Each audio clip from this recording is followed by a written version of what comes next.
Celebrities in the basement, the place to be. Cheryl Martin on your TV. Politics, drama, music, sports, arts. Favorite celebs, climbing the charts. First-hand info on the live. Careers, next projects on the rise. Come visit Karen every week. Never know who's in the hot seat. Celebrities in the basement is the place to be. You got Cheryl Martin on your TV screen. Celebrities in the basement is the place to be. You got Cheryl Martin on your TV. Especially like Atlanta, and shout out to Atlanta. Like everyone down there knows me, and it's so weird because I don't even think I'm like famous or a celebrity or anything like that. So it's weird when people go, "You look like that model Malaysia," and I'm like, "For real?" Yes. Like. Now, you mentioned you don't feel like famous or a celebrity, but you are. The reality is you are. And how has that changed your relationships between your family and your friends? Honestly, and to my associates, everyone treats me nicer, I think, like much better. So it's like, I'm the baby. Basically, I know now I'm a celebrity, and this was like 2 days ago. And the way that I knew that is when people create blogs about you, and they say negative things and they say positive things. And when I heard the negativity, because I never ever heard the negativity from a fan, and I wouldn't call them a fan, because if they were a fan, they would not inject that type of negativity that they were attacking towards me. But that's when I knew I was, because when I sat there and when someone came to me and they're like, "Did you hear what they said?" And I sat there, and again, I'm not that much, and I'm going to be honest about that. I'm not a very, very spiritual person, but I am a Christian, and I do believe in God, you know, and this is how I knew I was famous, because I sat there and I said, wow, someone actually took their time to sit up there and blog about you. Blog about me, even if it was good or bad. And to me, it's like people are now paying attention to me. And this is what I want. I want the bad reactions. I want the good reactions. And then, again, Malaysia, you know, which is the alter ego, she says, you know, you got to be strong. Because she's more the dominant, aggressive one. You understand? Yes. And she will attack if you attacked her. Yes. Now, on the other hand, Tiffany, she's been sheltered. She's been through so much in life that, I mean, her self-esteem, and I'm going to be honestly, is here. And that's where the name Malaysia came from. So that's in the book, which I didn't really want to give it away. But I mean, God keeps bringing us around it. Exactly. Yes. He's exposing us to this. Yes. So, yes, and that's what it is. And it's like, Malaysia's like, no, I'm not going to retaliate. I'm not going to get up there and say something back or negative or anything like that. But, I mean, they talked about Jesus Christ. And up to this day, that was ADBC. And they're still talking about him. So. Now, what is it like when Malaysia walks into a room? Are people intimidated? Some people are, and some people aren't. Like, my biggest misconception is that people can't say hi to me. They'll just stare, and that's what I dislike.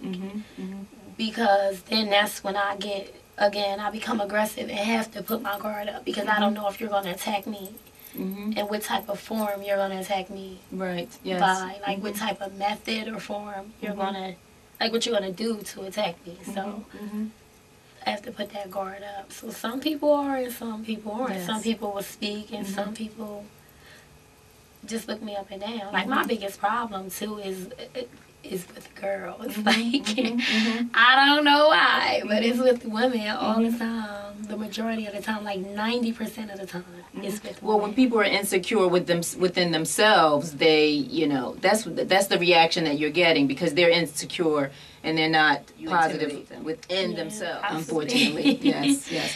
Now, modeling, now you're going into acting and you're writing a book. I mean, you're just taking this career, you're blowing it up. Right. Let's talk about the book Expose. Basically, the book Expose it's kind of weird, because I'll tell you how that came about. It came about, if you guys Google Midget Moley, which he was a kingpin, a big time drug dealer, for you that don't know that. Can you spell that for your viewers? It's MIDGET. Molley. So he has 2 books out, and now he's currently going around speaking at colleges and schools and things like that. And this guy got so much attention from the press because he wasn't a midget, people. So people's like, what was he, a midget? No, he was not. Like, that was his name. It's just kind of weird for a man to be like 5'2", right, or 5 foot, and people go, oh, he's so short to be a man. And it's normal for a woman to be that height, but it's really unusual for a man to be that height. So that's where the name actually came from. This guy was actually from Atlantic City, and he walked around with actual diamonds in a crown. So that's how he got that name. And him and I, we were speaking, and he sat there and he said to me, with everything you've been through life, have you ever just thought about writing a book? Because I would vent on the phone to him about the things that I was going through in life, and even dealing with the industry. Because the industry, when you're in the industry, it's very, very, very, very, very hard. You have to have, honestly, be psychologically like healthy, you know, healthy for you to deal with this. So that's how the book got started, and it's basically all my life. It's from birth. Let me put this out there. This is volume 1. We're making The Struggles of My Life Are Exposed by Malayasia Carter, a chronicle. Chronicles. So this is volume 1, and it basically focuses on the earlier years of my life and how Tiffany actually became Malaysia. Okay. So it isn't fiction. This is your memoirs, so to speak. Yes. Exactly. It's so weird because it really is. And it is really true. Like, everything in there is true. And the craziest thing is, I could not put every single thing in the book because I knew that people would be mad, like very upset. And I mean, mad and angry and upset are 3 different terms, and they would have been angry at me if I would have exposed everything. Okay. So when you talk about people being angry, did you go to those individuals? It's not about you, it's about me. It just so happened you are part of my memoirs. Basically what happened is I wrote it, and then from there my mom, because it was mainly pertaining to family, there wasn't anything pertaining to friends. And it's kind of weird because I have a mark in my face, and let me put this out here to all the young women. I have a mark in my face that I was friends with this guy, and this is why I don't trust people.